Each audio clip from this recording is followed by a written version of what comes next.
Pero bueno, son días de familia y son días muy bonitos. Como os decía, hemos hecho un pequeño resumen de todo lo que habéis hecho en la nieve y lo vamos a poner al final. Pero bueno, son días muy bonitos y, y es para disfrutarlo, ¿no? Entonces, solamente quiero compartir algo medianamente breve y seguir con nuestras cosas, pero es importante disfrutar cada momento. Luego ya llegará el tiempo del verano y nos quejaremos de los 40 grados, qué calor, madre mía, este calor no es normal, lo típico que decimos, ¿no? Ahora este frío no es normal, pero hay que disfrutarlo. Ayer nosotros caminamos por aquí, por todos lados, se quedó un coche por allí tirado. El pobre hombre estaba tan cansado de... Desde las 6 de la tarde intentó llegar a su casa y era... ¿A qué hora lo vimos? A las 3 de la tarde. Y se quedó parado en una rotonda y estaba tan harto de estar en la nieve que dejó su coche ahí, se bajó, dijo, mira, ya estoy cerca de casa, luego vuelvo, y se fue a su casa, porque le pilló toda la nieve. Y quizás podemos aprender varias cosas de esto, ¿no? De la previsión. Hablaré al final de eso, pero te quiero contar que hace unas semanas me conecté con un amigo. Ahora me reconecté con un amigo. Llevábamos muchos años sin hablar. Cuando digo muchos años, yo calculo que unos 15 años. Lo típico, que dejas de hablar con alguien, se te pasa el reloj y 15 años. Y bueno, llevamos 15 años sin hablar. Nos encontramos en Telegram, que es la aplicación que estamos usando, que no es WhatsApp, para que no nos controlen los mensajes, porque estos Facebook ya controla hasta los WhatsApps. Y eso te avisa, ¿no? Y ahí nos conectamos y le escribí, dijimos, oye, vamos a tomar un café y a charlar. Y después de 15 años, pues que habían muchísimas cosas que contarse. Éramos muy buenos amigos. La última vez que nos vimos yo tenía unas maquetitas guarras de canciones. Cuando digo guarras es literal, no sonaban mal. Él me ayudaba a grabarlas, etcétera. Y varias cosas curiosas que pasaron, que por eso te quiero hablar de esto. Lo primero es que aunque habían pasado 15 años, nuestra sensación es que a lo mejor habían pasado 2 o 3 meses sin vernos. No sé si es la mente de cuarentena, ¿no? Que hemos tenido la sensación de que no hemos visto mucha gente, pero sí que fue como que no había pasado tanto tiempo como el que realmente había pasado. Y empezamos a contarnos nuestra vida, ¿no? Yo le empecé a contar de los viajes, de la familia, tal y cual, y él pues me contó de la suya. Y una de las cosas que me contó, que es a lo que quiero ir, es su trabajo. Él trabaja para el Banco Santander. Ahora no trabaja para el Banco Santander como Sergio, Chechito, nuestro Checho, que trabaja en una sucursal y muy bien, está muy bien colocado, Sergio, por cierto, aprovechamos para decirlo.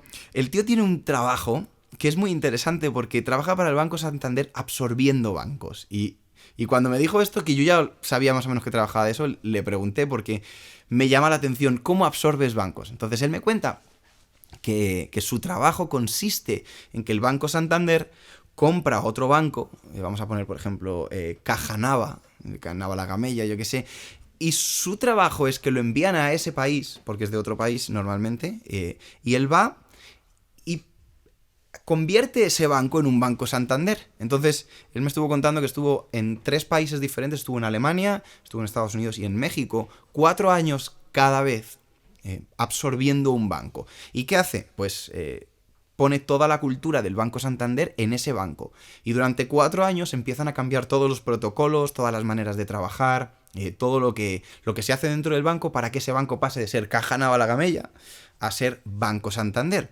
Y eso requiere de todos los cambios, desde la cultura de la empresa hasta la comunicación interna y externa, los sueldos de los trabajadores, los altos cargos, cómo se gestionan las hipotecas, cómo se gestionan los impagos, etcétera, etcétera. Esto no lo puedes hacer del tirón, como si fueses un elefante que entra en una cacharrería, como dice el dicho, porque creas desconfianza en la gente y sobre todo porque el Banco Santander no quiere quedarse, o sea, necesita a la gente que está en ese sitio, necesita a los que trabajan en ese banco para que sigan haciendo su trabajo, pero en vez de para el otro banco, para ellos. Entonces, me pareció muy interesante como todo este proceso, pero me parece mucho tiempo, 4 años, 4 años de tu vida, cuando es algo que, entre comillas, se puede hacer rápido, ¿no? Tú llegas, te impones porque el que paga manda y ya está. Pero no, no es así. Y pensando en esto, me acordaba de un texto que está en Primera de Pedro 2 9 y 10. No sé si podemos... no tenemos letras hoy porque estamos bajo mínimos, pero puedes sacar tu Biblia y leerlo. Y es un texto que hemos escuchado muchas veces. Yo no sé, hace poco oí a alguien que predicó de esto, pero no sé si fue mi padre o quién fue, porque lo tengo medio lejano. Pero dice primera de Pedro 2:9, más vosotros, hablaba a los gentiles de unas iglesias de Turquía, de la zona de Turquía que es ahora, pero no, nos entra el guante a nosotros, ¿no? Dice, más vosotros sois linaje escogido, real sacerdocio, nación santa, pueblo adquirido por Dios, para que anunciéis las virtudes de aquel que os llamó de las tinieblas a su luz admirable. Vosotros habéis alcanzado misericordia. Perdón, me he saltado. Vosotros que en otro tiempo no erais pueblo, pero que ahora sois pueblo, que en otro tiempo no habíais alcanzado misericordia, pero ahora habéis alcanzado misericordia. Y cuando yo hablaba con mi amigo, y él me hablaba de cómo se compra un banco y cómo se le cambia la cultura, pensaba en nosotros y pensaba en mí mismo, ¿no? En cómo el Señor dice aquí que somos un pueblo adquirido. ¿Qué significa adquirido? Que nos ha comprado. Ahora es una compra voluntaria, esto lo hemos hablado muchas veces como iglesia, una compra voluntaria. Tú aceptas que la sangre de Cristo te compra. Aunque el pago está hecho, tienes que presionar el botón de la fe, el botón de la voluntad y decir, yo acepto ser comprado por el Señor. Pero ese es el primer paso. Oía a alguien también decir, el Señor vino para salvarnos. Y yo pensaba también dentro, bueno, vino principalmente para salvarnos, pero no es lo único que hizo. También el Señor Jesús vino para educarnos, para darnos cultura celestial. Y esto viene desde Abraham. Si también nos ponemos a analizar, Dios es un Dios de familia, y esto lo hemos dicho muchas veces. Dios es el Dios que instauró la familia y nos hemos cansado de decir que lo más importante en la vida es la familia, es nuestro primer ministerio, es el núcleo más importante, es donde más tiene que estar el Señor, ¿no? Pero curiosamente al padre de la fe Dios le dice, deja a tu familia, abandona a tu padre, a tu tierra y vete. Y si pensamos, ¿por qué Dios le dice a Abraham que se vaya? ¿Por qué lo saca de su familia siendo la familia lo más importante? Y si la salvación iba a ir a esa casa, y va a entrar la salvación del Señor en la familia de Abraham, ¿por qué va a dejar a su familia fuera? Y yo creo que tiene que ver con las costumbres, tiene que ver con la cultura, porque más adelante la Biblia también dice, Abraham obedecerá lo que yo le digo, hará lo que yo le pido, igual que dice de David. Entonces, creo profundamente que podemos poner este ejemplo de los bancos con nuestra vida, cómo Dios nos compra, pero en el momento en el que nos adquiere, paga por nosotros, empieza un proceso de culturización, de cambiar nuestra cultura terrenal, nuestra cultura que viene de nuestros países, de nuestra familia, de cómo se han hecho siempre las cosas, y empezar a poner la cultura de Dios. Si seguimos, hay otro texto también por aquí que habla al pueblo de Israel, ¿no? Le dice al pueblo de Israel en Deuteronomio 18, 9, 14, empieza a explicarles, fíjate, Deuteronomio 18, 9 al 14, dice, cuando entres a la tierra que el Señor tu Dios te va a dar, ten mucho cuidado de no imitar las costumbres detestables de las naciones que viven allí. Es decir, el Señor siempre estaba preocupado por las costumbres, y una cosa es la salvación, y otra cosa es la cultura que tenemos como iglesia. Y yo me quiero centrar en esto. Ahora, en primera de Pedro 2:9, cuando dice que somos pueblo adquirido, la expresión que usa habla de propiedad privada. Y en la propiedad privada se hace lo que dice el dueño de la propiedad. Es el que tiene la última palabra. Entonces, a partir de ahora tú y yo somos propiedad privada del Señor, somos propiedad privada de Él. Y aunque el Señor ha intentado poner, si te fijas, todo el tiempo en el desierto, era cultura lo que el Señor quería implantar en el corazón del pueblo de Israel, la cultura del cielo. Y que va desde la manera de comer, a la manera de vestir, a la manera de ser, a la manera de tratar a los esclavos, a tratar a los jefes. Esclavos pueden ser siervos o empleados, no deberías tener esclavos hoy en día. La manera en la que tratas a las autoridades, a las cristianas, o sea, a nuestras autoridades espirituales, y a las no cristianas también, a todo. La cultura va desde abajo, pero no funcionó. Hasta el punto en el que, si empezamos a leer la Biblia, el dueño del banco tuvo que venir a explicarnos cómo hacerlo. Jesús tuvo que hacerse hombre para cumplir la ley, pero para enseñarnos a vivir. Que esto es lo que, donde yo le he estado dando vueltas estas semanas y me gustaría que tú le dieras vueltas, porque ¿cuánto de nuestra cultura está afectando a la cultura de Dios? ¿Cuánto de nuestras costumbres están afectando las costumbres de Dios? Y fíjate que cuando el Señor da la famosa gran comisión, dice en Mateo 28, creo que lo tengo por aquí, dice, por tanto, id y haced discípulos a todas las naciones, primeramente bautizándolos, es decir, primeramente hablándoles de salvación, bautizándolos en el nombre del Padre, del Hijo y del Espíritu Santo, y enseñándoles que guarden todas las cosas. O sea, habla de cultura. Y esto me llama mucho la atención porque hoy en día vivimos podemos hacer una pelea, ¿vale? Como si fuese boxeo. Está la cultura celestial y está la cultura de cristal que tenemos. Tenemos una cultura que es muy blandita, que nos gusta que todo sea para nosotros y si no me ofendo. He visto gente incluso el tema este de la Navidad es una cosa que a algunos sí, otros les ofende, pero toda la vida, el nacimiento del Señor. Y mi pregunta es, ¿nos aferramos a la Navidad por lo que significa o por cultura? ¿Nos aferramos a ciertas costumbres porque realmente valoramos lo que significan o porque toda la vida lo hemos hecho así y nos recuerda cosas? Porque que hayamos hecho algo toda la vida, esto también es algo que ha dicho mi padre 1000 veces, no significa que lo estemos haciendo bien. No significa que algo que se haya repetido por mucho tiempo, eso sea le dé veracidad, sea un determinante de que, si se ha hecho muchas veces está bien, porque se puede haber hecho muchas veces mal. Pero sobre todo, el problema con la cultura es los ídolos que hacemos a esa cultura. Fíjate que yo pensaría que el problema de la Navidad no es tanto la Navidad, es el ídolo que hacemos de la Navidad. Y cuando tú te quitas ese ídolo, eres capaz de cenar con tu familia sin que tu corazón esté comprometido con la cultura del sitio en el que vivimos. Ahora, ¿debemos vivir como bichos raros? No creo que sea eso lo que dice el Señor, pero sí que hay cosas que no te puedes mezclar. Hay cosas en tu corazón que el Señor es como muy insistente, no lo hagas. Cuando vayas a un sitio, no te mezcles.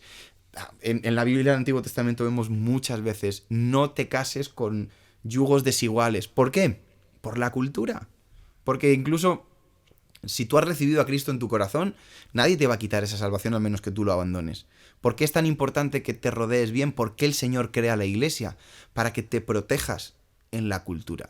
Y fíjate que quiero hacer una vista de pájaro, porque antes de que Jesús se pone a sanar, antes de que empieza a formar, esta es otra. Fíjate que el Señor Jesús compra el banco, nos compra a nosotros, pero toma 3 años para formar a sus empleados. Toma 3 años para formar a esos discípulos que van a llevar la cultura de la iglesia de ahí en adelante. Si Jesús hubiese solo venido a morir y hubiese venido a salvarnos, que es muy importante, lo más importante, pues hubiese cumplido la ley y se hubiera marchado. No hubiese tenido que lidiar con gente, no hubiese tenido que sufrir traiciones, no hubiese tenido que explicarles las mismas cosas todo el tiempo. Se hubiese ahorrado mucho tiempo y mucho esfuerzo. Pero no se trataba solamente de la salvación, sino de la culturización celestial, ¿no? De traer la cultura a la tierra. Y en Mateo, sí. Quiero hacer Coge tu Biblia y vente a Mateo 5. Vamos a leer solamente por encima. Primero empieza con las bienaventuranzas. Y aquí es donde para mí empieza a cambiar la cultura que entendemos. Y hay 2 tipos de culturas, para ir poniendo bases, que nos alejan de Dios. Está la cultura del mundo, que le llamamos el mundo, el diablo, los cuernos, todo esto, Satanás. Pero hay una cultura que también es de Satanás, que es religiosidad. Que es una cultura que saca la Biblia del espíritu, es decir, hace la Biblia, la palabra de Dios, algo carnal y lo convierte en leyes. Y eso también no es cultura del cielo, es cultura del mundo, aunque tenga versículos sustentando esa cultura, ¿no? Y lo primero que dice Jesús en el Sermón del Monte, que empieza a enseñar la nueva cultura, habla de las bienaventuranzas. ¿Pero qué es bienaventuranzas? Alguien es feliz, es tremendamente feliz, es bienaventurado. Dice, viendo a la multitud, subió al monte, estamos en Mateo 5, se sentó, vinieron a él sus discípulos y abriendo su boca les enseñaba, ¿no? Y dice, bienaventurados los pobres de espíritu porque ellos... Bienaventurados los pobres de espíritu porque de ellos es el reino de los cielos. Dice, ¿sabes quién es verdaderamente feliz? El que reconoce que necesita todo, el que reconoce que sin el Señor no puede, el pobre de espíritu. No es feliz el que tiene una superioridad moral. Dice, bienaventurados los que lloran porque ellos recibirán consolación. Son felices los que admiten su dolor porque ellos serán consolados. Dice, bienaventurados los mansos, otra versión dice los humildes. Es decir, es más feliz el humilde que el orgulloso, porque ellos recibirán la tierra por heredad. Uno piensa, no, si yo tengo mucho carácter, si soy una persona agresiva, voy a tener más... La Biblia dice que si eres humilde y eres manso, recibes la tierra por heredad. Jesús empezó a cambiar toda la cultura. Dice, bienaventurados los que tienen hambre y sed de justicia, porque ellos serán saciados, los que prefieren lo justo a su interés. En México siempre recuerdo, porque muchas frases de México me encantan, pero hay una que es muy divertida, que dice, el que no es tranza no avanza, ¿no? El que no es tramposo no le va bien. Y la Biblia dice, no, feliz es el que ama la justicia, aún incluso en contra de sí mismo. Seguimos, bienaventurados los de limpio corazón, porque ellos verán a Dios. Los que son limpios por dentro, no los que aparentan ser limpios por fuera. Cambia. Los fariseos estaban muy pendientes de cómo se veían. Jesús decía, preocúpate de cómo está tu corazón, ahí serás feliz. Bienaventurados los pacificadores, porque ellos serán llamados hijos de Dios, no los agresivos, no lo que te decía, no los que hacen las cosas por la fuerza. Bienaventurados los que padecen persecución por la causa de la justicia, porque de ellos es el reino de los cielos, los que por guardar su fe son perseguidos. Y te quiero decir algo. La persecución está a la vuelta de la esquina, como dirían, winter is coming. Cada vez nos están cerrando más, cada vez en nombre de la libertad es un pensamiento único y obviamente la cultura de Dios está lejos del pensamiento único que está intentando imponer esta sociedad. Y termina diciendo, bienaventurados sois cuando por mi causa os insulten, os vituperen, os persigan, os ataquen y digan toda clase de mal contra vosotros. Hay que recordar esto, mintiendo. Es decir, si todo lo que dicen es verdad, no eres bienaventurado, están definiéndote quién eres, ¿no? Y ahí dice, gozaos y alegraos, ahí vais a ser felices, cuando haces todo lo contrario a lo que, entre comillas, tu carne pide, ¿no? Y luego, que aquí es donde quiero hacer la vista de pájaro, vamos a leer los títulos. Jesús empieza a enseñar de un montón de áreas, y no te las voy a detallar, porque al final quiero dejarte un reto, ¿no? Primero empieza diciendo, somos la sal de la tierra, ¿no? Va por títulos. Fíjate, la sal de la tierra empieza... Hoy entendemos la importancia de la sal. Ayer yo estaba haciendo un camino y me decían, oye, pero hay que echarle sal porque si no, si la sal ya no sala, la sal tiene un... Nosotros somos la sal de la tierra, que preserva la tierra, que cuida los caminos, que cuida... y si la sal no sala, no sirve para nada, ¿no? Luego dice, somos la luz del mundo. El 16 dice, así alumbre vuestra luz delante de los hombres, para que vean vuestras buenas obras y glorifiquen a vuestro Padre que está en los cielos, perdón. Y empieza, una vez que dice, sois sal, sois luz, y empieza a hablar de la ley. Hey, yo he venido aquí a cumplir la ley, no a abolirla, no. Seguirme a mí es cumplir lo que dice la palabra de Dios. Jesús y la ira, empieza a hablar de, oye, cuando te enfades, procura perdonar rápido, porque si no perdonas, te va a ir mal, y explica, ¿no? Jesús y el adulterio, dice, oye, se os ha dicho que no podéis adulterar. Yo os digo que si miráis con lascivia habéis adulterado. O sea, puso el estándar mucho más arriba, porque ya no se trata de solamente de adulterar con los ojos, con el cuerpo, perdón, sino solo con los ojos, con el corazón. Habla de Jesús y el divorcio, dice, Jesús, no podéis repudiar a vuestra mujer, y más adelante dice, esto no es para todos, el que se casa para siempre. Jesús y los juramentos. Empieza, oye, si vais a hablar, ser honestos, que tu sí sea sí, que tu no sea no, no andes hablando ni jurando por el cielo, por la tierra, no tienes autoridad. Sigue culturizándonos, siendo luz, aprendiendo a ser honestos. El amor hacia los enemigos, dice, habéis oído amar a vuestros amigos y odiar a vuestros enemigos, yo os digo amar a vuestros enemigos. En el 46 dice, porque si amáis a los que os aman, ¿qué recompensa tendréis? ¿No hacen lo mismo los publicanos, los impíos? Si saludáis, fíjate cómo termina. Y si saludáis a vuestros hermanos solamente, ¿qué hacéis de más? ¿No hacen también así los gentiles? Sed pues vosotros perfectos, como vuestro Padre que está en los cielos es perfecto. Jesús empieza a decirle, hey, un poco más. Nuestra cultura no es solamente tener una apariencia de piedad, es ir más allá, es amar a los enemigos. Seguimos, vamos a hacer una vista de los 3 capítulos. Jesús y la limosna, si vas a dar, si vas a sembrar, cállate, que tu mano derecha no sepa lo que hace tu mano izquierda. Siembra de corazón, no para que te vean, porque si no esa es tu recompensa. Jesús y la oración, cuando ores igual, no ores en público, no seas un pantallas, sino ora en secreto y pídele al Señor su voluntad, pídele el pan de cada día, sé comedido, Sigo. Jesús y el ayuno, da por hecho que vamos a ayunar, da por hecho que vamos a afligir nuestro cuerpo. Y si te fijas, todo lo que está enseñando Jesús hasta ahora tiene que ver con dejar nuestra voluntad de lado y aceptar la suya. Porque para orar necesitas dejar... A prácticamente nadie le apetece orar si no tiene un problema. Muchas veces cuando tienes que orar y aparentemente todo está bien, nos tenemos que obligar. Vamos a ser honestos. ¿Te apetece orar cuando estás en una situación económica difícil, cuando hay una enfermedad, cuando crees que te van a echar del trabajo, etcétera, etcétera? Pero no, aquí la Biblia nos está diciendo, la cultura del cielo es negarte a ti mismo, es negar tus ojos, es negar tus deseos. Seguimos. No te hagas tesoros en la tierra, hazte tesoros en el cielo. No vivas pensando en cuánto dinero puedes conseguir aquí o cuántas casas, sino que tus acciones manden buenos materiales. Lámpara del cuerpo, habla de los ojos. ¿Qué ves? Y no solamente hablamos de la lascivia con los ojos, hablamos de la envidia, hablamos de la codicia, hablamos de que por nuestros ojos podemos perder nuestro enfoque si no estamos mirando al sitio correcto.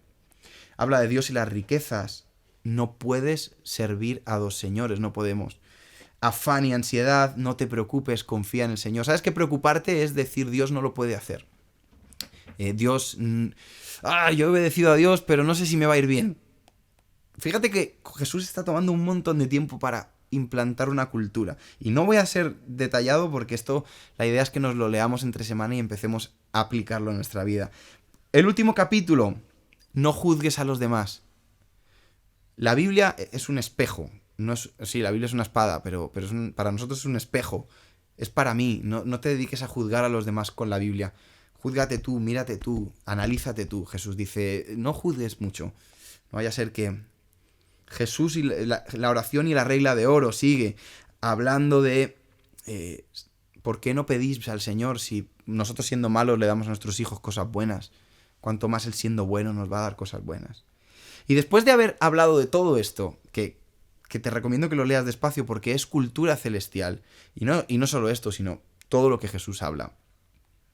Aquí es donde yo quiero llegar.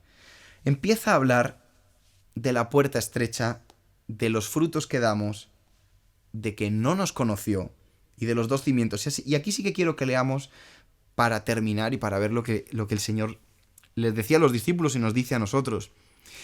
Versículo 13 de Mateo 7. Después de darles toda esta clase de oye, mira, las hipotecas las vamos a cobrar así, vamos a los impagos así, vamos a tratar. Dice ahora, el 13, entrad por la puerta estrecha, porque ancha es la puerta y espacioso es el camino que lleva a la perdición, y muchos son los que entran por la perdición. Y la perdición tiene que ver con la cultura de cristal, que todo es para mí, que lo que no es para mí me ofende, me enfada. Blanditos, somos blanditos. Yo me he dado cuenta que en mi cultura nunca he trabajado con las manos porque por mi trabajo, y ayer haciendo los caminos me ha salido una ampolla. ¿Sabes qué quiere decir que me ha salido una ampolla abriendo un caminito de 15 metros? Es que lo que veo haciendo este caminito, que es muy poquito, es que tengo las manos blanditas. Y así es nuestra cultura. Y esa es la puerta estrecha, la puerta del me complazco yo. Y entonces Jesús dice, por sus frutos los conoceréis. Dice, no puedes decir que has conocido al Señor y tener malos frutos. Y esto es muy agresivo porque si tú no estás dando buen fruto, es que no estás cerca del Señor. Es que tu cultura, que puedes haber sido salvo, pero que no has sido transformado por la cultura del Señor. Ahora, todo es la salvación, es lo más importante, pero no es todo, si no Jesús no haría todo esto. Porque la cultura que nosotros tenemos sirve para evangelizar, pero sirve también para sobreedificar en nuestra fe en la eternidad. Y hemos estado hablando de la eternidad, y si tú no tienes confianza en la eternidad, entonces no entiendes qué es el Señor, ni qué es la salvación. Si no piensas que va a haber una eternidad y que hay una recompensa, que es como, bueno, yo creo en el Señor, pero como, vamos a llamarle como para limpiarme la conciencia. Es como que, lo que decía mi padre estas 2 semanas, no va a haber castigo, no va a haber recompensa. Aquí dice que sí. Y fíjate que dice, no puede un mal árbol dar buen fruto, ni viceversa. Un buen árbol da buen fruto. Y aquí es donde a mí me da miedo, 21, y quiero que lo leamos y que aquí, a partir de aquí vamos a leer todo. 21, no todo el que me dice Señor, Señor, entrará en el reino de los cielos, sino el que hace la voluntad de mi Padre que está en los cielos. Muchos me dirán, Señor, no profetizamos en tu nombre en aquel día, y en tu nombre echamos fuera demonios, y en tu nombre hicimos muchos milagros. Y el Señor va a decir, ¿nunca os conocí? Apartaos de mí, hacedores de maldad. Una de las cosas que me dijo mi amigo, y que me llamó mucho la atención, que su trabajo era despedir jefes. Es decir, el Banco Santander lo contrata para todo eso, pero aparte él tiene que ir al banco nuevo y despedir a los que mandan cuando no se quieren alinear con la cultura de la empresa. Y fíjate que es muy similar a esto, es decir, el Señor dice, si llegas al cielo sin haber aceptado todo lo que es el Evangelio, te va a decir el Señor, no te conozco, te despido. No tienes el ADN. Y el ADN no es una iglesia, que es aquí donde mucha gente se confunde, que piensa que el ADN evangélico es la cultura evangélica, hablar como un evangélico. No tiene nada que ver con eso. Tiene que ver con lo que dice Jesús, en amar a los enemigos, en respetar, en cumplir los mandamientos, en cuidar los ojos, en no vivir para el dinero, en ser luz, en ser sal, no en decir, ¿cómo estás bendecido? Eso es muy fácil, eso es... Y aparte es muy absurdo, es decir, si es por un lenguaje, Jesús nos manda una guía de hablar, no una manera de vivir. Y termina con una historia que hemos oído 1000 veces, porque cualquiera, pues, que oye estas palabras y las hace, le compararé a un hombre prudente que edificó su casa sobre la roca. Y descendió la lluvia, y vinieron los ríos, y soplaron vientos, y golpearon contra aquella casa, pero no cayó porque estaba fundada sobre la roca, que es Cristo. Pero cualquiera que me oye y oye estas palabras y no las hace, es un insensato que edificó su casa sobre la arena. Y vinieron las lluvias, los ríos, soplaron vientos, dieron con ímpetu contra la casa, y la casa se cayó. Y fue grande la ruina. Y dice que la gente se admiraba. Y aquí es donde quiero parar. Ayer nevó. Ayer nevó, no sé si te has dado cuenta. Y había 2 tipos de personas en la nieve. Los que tenían previsiones y los que no. Y yo estoy en los que no. Cuando empezó a nevar, qué nieve tan bonita, vamos a dar un paseo. ¿Dónde están las botas? Yo no sé dónde he guardado las botas. Están en el redil, están aquí. Yo tenía pantalones impermeables para poder salir y disfrutar de la nieve. ¿Dónde están los pantalones impermeables? ¿Quién sabe dónde? Así sucesivamente. No podemos salir de casa porque hay un montón de nieve. Saca la pala. No tenemos pala. ¿Y sabes cuál era la frase? Bueno, es que aquí nunca nieva. Pero estábamos advertidos, el del tiempo nos venía advirtiendo, oye, va a nevar fuerte, Filomena, vais a flipar con Filomena, y todos diciendo, Hubo mucha gente que no fue tan insensata como yo, fue mucho más insensata, y cogió el coche y se fue por ahí, y se fue a dar una vuelta y durmió en la autopista, porque no se preparó para la nieve. Tenemos a Marcos, que lleva aquí 3 días porque no trajo cadena. No, a Marcos le dijimos que viniera. No trajo cadenas, pero trajo pijama, eso es verdad. Pero fíjate que el Señor dice, oye, va a llegar un día en el que sí, voy a ver quién está preparado para la nieve y quién no, quién está preparado para el juicio y quién no, quién tiene cultura celestial y quién ha vivido para su propia cultura. Y aunque nunca nieve, un día nieva. Aunque no haya... Mira, nunca te habían encerrado y ya te han encerrado. Nunca había nevado y ha nevado. Nunca habían censurado al presidente de los Estados Unidos y ya lo han censurado. ¿Qué te quiero decir? Nunca ha venido el Señor hasta que venga. nunca te has muerto hasta que te mueras. Y no es en plan darte miedo, pero es que esto es así. Es decir, nunca pasa hasta que pasa. ¿Y qué pasó? Que empezamos a pedirle cosas a mi padre, porque mi padre sí tiene previsiones, ya lo conocéis. Tenía unas botas de cabra del Himalaya de hace 40 años, que nos hemos reído de esas botas. Manolo está aquí que no me deja mentir. Cada vez que limpiamos el garaje nos reímos de las botas. Pero ayer nos peleábamos las botas, porque esas botas son cremita para la nieve. Había otras botas de alta montaña, las otras que nos peleábamos, pues no teníamos botas. Teníamos unas Nike guapísimas. Sí, muy bonitas tus Nike, pero vete con las Nike para afuera, que ya verás qué risa. Previsión, y eso tiene que ver con la cultura que estamos. ¿Y qué pasa? ¿Cuál es la cultura? Bueno, aquí tengo apuntado Mateo, Proverbios. Proverbios habla de una hormiga que en el tiempo de bonanza guarda provisiones y se prepara para la nieve.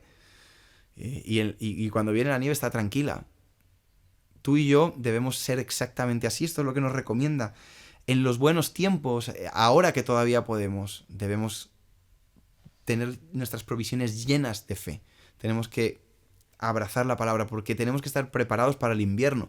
Y hay un invierno más difícil que este, que es el invierno de la fe. El invierno en el que seremos perseguidos. El invierno en el que seremos atacados. En el que nos irán acorralando. Y ahí se va a demostrar quién tiene la cultura del cielo y quién no tiene la cultura del cielo. Y ahí ya no va a dar tiempo. Y cuando hablamos de cultura personal, de entrar en los países, ¿no? ¿Cuál es la cultura buena? La buena es la latina, la colombiana, la venezolana y todas estas discusiones. Es la española porque vivimos aquí. Ninguna es buena si no se acerca al Señor. Ninguna es buena si no cumple. Pero te haría yo la pregunta, ¿cuántas cosas de tus costumbres y de tu cultura te alejan del Señor y no cambias por melancolía, por comodidad? ¿Cuánto estás dispuesto a dejar para convertirte en una sucursal del Señor? Y te diría que si no lees la palabra de Dios y si no buscas del Señor, la respuesta es nada. Si tú no escudriñas la palabra de Dios y ¿por qué te lo he leído por encima? Porque me gustaría que te leyeras Mateo despacio y que empezaras a aplicar, no Mateo, todo la Biblia a tu vida. Porque no se trata de qué te predica alguien, ni qué te predico yo hoy, ni la semana que viene. Se trata de cómo tú aceptas la cultura del cielo. Y no puedes aceptar una cultura con charlas motivacionales. No vas a cambiar porque en cuanto te desanimas, viene el viejo hombre, ¿no? Que no es ni viejo, está nuevo, sigue ahí. Y Mateo 28, vuelvo ahí para ir cerrando con este concepto. Nos dice que hay que enseñar la cultura del cielo, enseñando las cosas que hemos oído de Jesús. Ser luz, pero ¿cómo podemos enseñar algo que no conocemos? Sí, puedes haber sido comprado no, más bien voy a cerrar con Primera de Pedro, que la tengo aquí. Primera de Pedro 2. Sí, puedes haber sido comprado por el Señor, pero si no aceptas la nueva cultura, te pueden despedir. Puedes no ser válido. ¿Y qué te quiero decir con esto? Es una buena resolución de estas que nos gustan de Año Nuevo. No tanta dieta y tanta historia, sino una buena resolución es decir, Señor, yo quiero aprender de tu cultura, cambiar mi cultura de cristal en la que yo me ofendo por cualquier cosa y cambiarla por una cultura celestial. Y para eso vas a necesitar estudiar la Biblia, leer la Biblia, tener tiempos de oración, obligarte a tenerlos, negarte a ti mismo, ser humilde, ser manso, vigilar qué miras, vigilar cuántas de las decisiones las hacemos por dinero y cuántas las hacemos por fe. Analizarte completamente. ¿Por qué? Porque yo quiero ser una sucursal del Señor. Yo quiero que cuando el Señor me vea no me diga que no me conoce. Quiero que me diga, oye, Quique, ¿la has liado alguna vez? Esto ya lo sabemos tú y yo, pero te conozco. Has sido torpe muchas veces, pero te conozco. Y que no le diga yo, no, señor, es que se hacía así en mi país, ¿no? En España éramos así. El español es muy, muy impetuoso y muy grosero, ¿no? Eso la Biblia dice que hay que hablar bien. Y no dice, menos si eres español, porque si eres español puedes decir lo que quieras. La Biblia dice que tenemos que tener cuidado con la sensualidad. Bueno, menos si eres latino y bailas, pues puedes bailar lo que tú quieras, ¿no? No, la Biblia dice, y quiero que vuelvas conmigo a Primera de Pedro y para terminar, y que Marcos me ponga ahí el Spotify. Fíjate cómo dice, Primera de Pedro 2 dice, mas vosotros Ahora sois linaje escogido. Ya no soy español, ya no soy pavón, ya no soy Marcos catalán, Manolo venezolano, colombiano, peruano. No, ahora eres linaje escogido. Eres un real sacerdocio, eres un sacerdote, soy un sacerdote. Somos una nación santa. ¿Tú de qué nación eres? De la nación santa. Si habrás nacido donde sea y dirá tu color de piel lo que sea, pero somos nación santa. ¿Qué quiere decir? Somos una nación por encima de esta nación. Yo no puedo tener más unión con mi cultura que con la cultura de la Biblia. Somos pueblo adquirido por Dios, hemos sido pagados y hemos aceptado ser pagados para que anunciemos las virtudes. ¿Qué es las virtudes? Las cosas buenas de Dios, lo que Dios puede hacer en la vida de un torpe como yo, de lo que Dios puede hacer en la vida de gente como tú, de nuestras familias, para anunciar las virtudes de aquel que nos llamó de tinieblas a luz. Vosotros que en otro tiempo no erais pueblo, nos dice, que ahora sois pueblo de Dios, que en otro tiempo no habíais alcanzado misericordia, pero ahora hemos alcanzado misericordia. Y cierro con esto, necesitamos absorber la cultura del cielo. Necesitamos dejar de ver nuestro mundo con las gafas de mi cultura y empezarlas a verla. Pero es imposible que tú veas y vivas la cultura del cielo si no la conoces. Por eso el Señor se dedica en Éxodo y todo el Antiguo Testamento a darles maneras de vivir. Y el Señor Jesús viene a la tierra y se dedica 3 años a enseñarnos a vivir. Y los apóstoles que aprendieron nos enseñan a vivir. ¿Por qué? Porque necesitamos absorber. Y te quiero dejar con este reto, con esta oración, de buscar al Señor, de buscar la palabra de Dios, de escudriñarla, de todo lo que leas, no pensar en otro, pensar en ti, mirarte y decir, tengo que cambiar esto, tengo que dejar... Mira, te voy a contar una cosa. Yo me he metido en la criptomoneda porque he visto que gente está ganando. Y esto no es teoría, pero no es una doctrina, pero... invertí un dinerito, no mucho, en la criptomoneda y me empezó a ir bien, ¿vale? Y yo miraba todos los días mis ingresos y decía, uy, ha subido 30 euritos, un 3%, ya hablaba yo de 3%, un flipado que no veas. Y estoy leyendo y cuando había intentado invertir en otro momento en criptomoneda, el Señor me había dicho que no, a través de un versículo muy puntual. Y en estos días que estaba yo feliz, que iba ganando dinero, me volvió a salir ese versículo. Y yo sentí que estaba viviendo para eso, ¿no? O sea, como que mi mente estaba como muy metida en la inversión y que el Señor me decía que lo dejara, pero el mercado estaba subiendo. Y me encontré en una posición que a lo mejor he vivido así mucho tiempo, pero hace mucho tiempo no me sentía así, en el que dije, vale, voy a obedecer y voy a vender esto porque siento que el Señor me está diciendo que no. Pero yo veía que subía el dinero y decía, pero ¿cómo lo voy a vender ahora? Si espero un ratito y lo vendo más tarde y gano más. ¿Sabes que estaba sirviendo a otro señor que no era? Porque ¿está mal invertir en criptomoneda? No, pero a mí el Señor me estaba diciendo que no. Y me doy cuenta que a lo mejor el Señor todavía no ha terminado de hacer en mí una sucursal. Lo vendí y le dije, Señor, por favor, que baje de precio para yo por lo menos sentirme que he obedecido para bien. Y ¿sabes qué? Ha subido más, es decir, si lo hubiera vendido hoy hubiera ganado a lo mejor, ya que sé, 100 euros más. Pero pensaba, he obedecido. He aprendido que no puedo hacer tesoros en esta tierra, sino que tengo que hacer tesoros en el cielo. Quizás esa criptomoneda que he vendido al obedecer al Señor, no tengo más ganancia aquí, pero la tengo en la vida eterna. Y yo, quizás nuestra mente humana es como que quiero obedecer y que el Señor me recompense en el momento, ¿no? Quiero vender la criptomoneda porque el Señor me lo ha pedido. Te estoy poniendo un ejemplo, pero puede valer para todo. Y que caiga el mercado, entonces gané justo antes de irse. No, pero el mercado sigue para arriba. Tengo que dejar algo, por ejemplo, tengo que dejar una relación que no me conviene. Bueno, Señor, dejo esto que no me viene bien, pero que la chica se ponga fea y horrible y así. No, y la chica cada vez se pone más guapa. Porque se trata de obedecer. Se trata de hacer tesoros en el cielo, de crear esta cultura. Señor, tengo ganas de celebrar las fiestas de este mundo. Y tú dices, ¿la Navidad es una fiesta de este mundo? Sí lo es. Y no pasa nada porque vayas con tu familia, pero no puedes crear un ídolo. Pero como Halloween, cristianos que se pelean por celebrar Halloween. Iba a decir una barbaridad. Señor, yo quiero tu cultura. Y me gustaría que oráramos así. Me gustaría que ser esa sucursal, ser el tipo de persona que se parece al Señor, que desprende del Señor, y que aunque soy torpe y que a veces no me va bien del todo, sé que en esta cultura que el Señor me ha dado, lo más importante es que yo haga la casa sobre la roca para cuando estemos con Él. Así que, familia, me gustaría que oráramos para que vayamos a comer, pero que tomes como este reto de implantar la cultura del cielo en tu vida, de implantar en tu familia, de leer la palabra de Dios, y todo lo que sientas que Dios te está pidiendo que cambies, lo hagas. No le des vueltas, no esperes a que la criptomoneda baje, no, porque estás sirviendo a dos señores. Si el Señor te pide algo y no lo obedeces, no quiere decir que esté mal para otro, pero te lo está pidiendo a ti.